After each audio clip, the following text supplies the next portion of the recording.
Subscribe कीजिए कुंडलनी जागरण को और प्रेस कीजिए बेल आइकन को, जिससे कि आपको मिल सके हमारी लेटेस्ट वीडियो सबसे पहले। अगर होती तो अभी तक हो गई होती।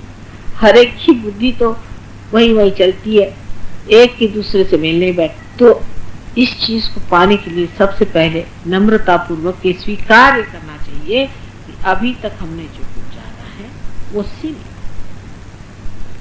और असीम को जानने के लिए कोई न कोई घटना हमारे अंदर घटित होनी चाहिए, कोई न कोई अंकुर हमारे अंदर जागना चाहिए, जिससे हम जो आज ऐसे सीमित से लग रहे हैं वो आकाश बन करके छा जाए। बड़ों ने समझाने के लिए बहुत तरीके से कहा है कि बूंद को सागर होना चाहिए। अब सब सिमिलीज भी जो हैं या एनालॉजीज भी जो हैं वो भी निम्न चीजों से ही है। ये तो एक बड़ा भारी प्रश्न है कि वो भी कहाँ से लाए, क्योंकि ऊंची चीज की तो बात ही नहीं कर सकते, और जो एनालॉजी करते हैं वो नीची चीज की करेंगे, और जो भी नीची चीज की करेंगे वो आपको और नीचे की तरफ खसका दी जाएगी। जैसे कहा कि आप बूंद से सागर हो जाइए, वो कहेंगे साहब बूंद से सागर कैसे हो सकता।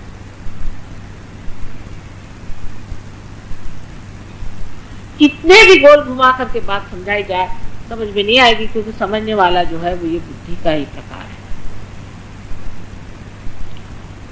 जब समझना आत्मा से ही हो सकता है तो बुद्धि से क्या समझाया जा सकता है, आप ही बताइए। जैसे कि हमारे यहाँ बहुत से विदेशी सहयोगी हैं, ये आपके संगीत के बारे में सारे गम भी नहीं जानते, अपने संगीत के बारे में सोचो,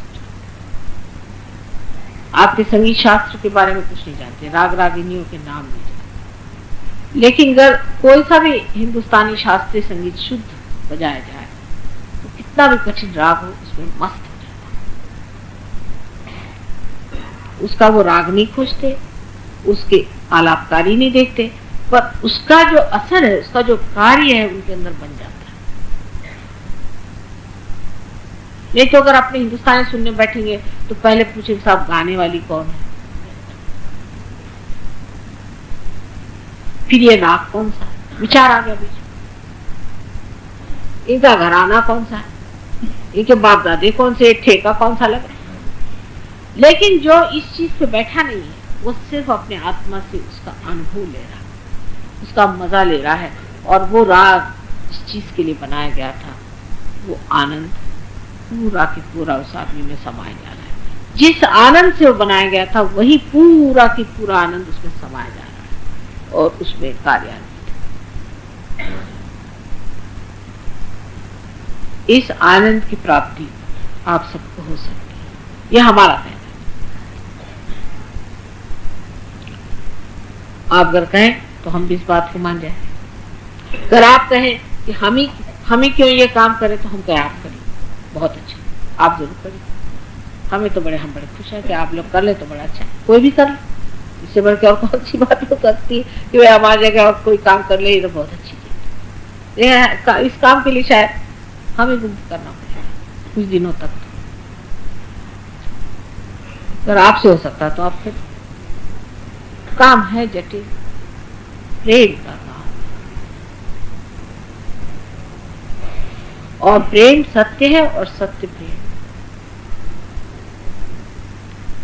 इतना गहन प्रेम है ये, इसमें मनुष्य फौरन पहचान जाता है कि दूसरों को क्या शिकायत, दूसरा कोई रह ही नहीं जाता, इतना गहन प्रेम है। सब अपने अंग प्रत्यंग हो गए, जब दूसरा कोई नहीं रहा तो किस पे उपकार करने जा रहे हैं।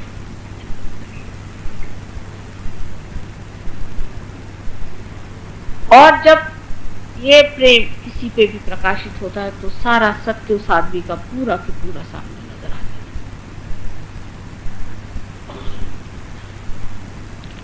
पूरी की पूरी चीज, पूरी तस्वीर सामने आ जाती है।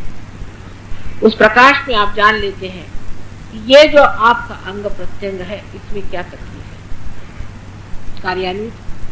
प्रकाश से प्रकाश में आपको दिखना चाहिए, साफ साफ नजर आना चाहिए, उसमें गलती नहीं होनी चाहिए। एक ही नहीं, सब लोग जो देखेंगे वो एक ही बात कहें कि माने सफेद रंग की साड़ी में।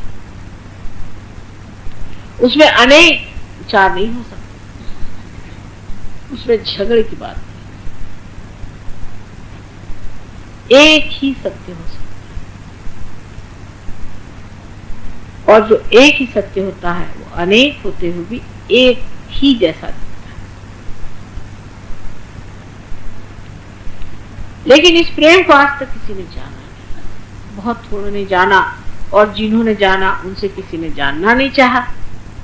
उनको परेशान किया, उनको सताया, और उनके मरने के बाद मंदिर खड़े कर दिए, चर्च खड़े कर दिए, और दुनिया भर के गुरुद्वारे खड़े कर दिए, और सब चीज खड़ी कर दी। लेकिन उस प्रेम को नहीं जाना जिस प्रेम के सहारे ये सब चीजें खड़ी।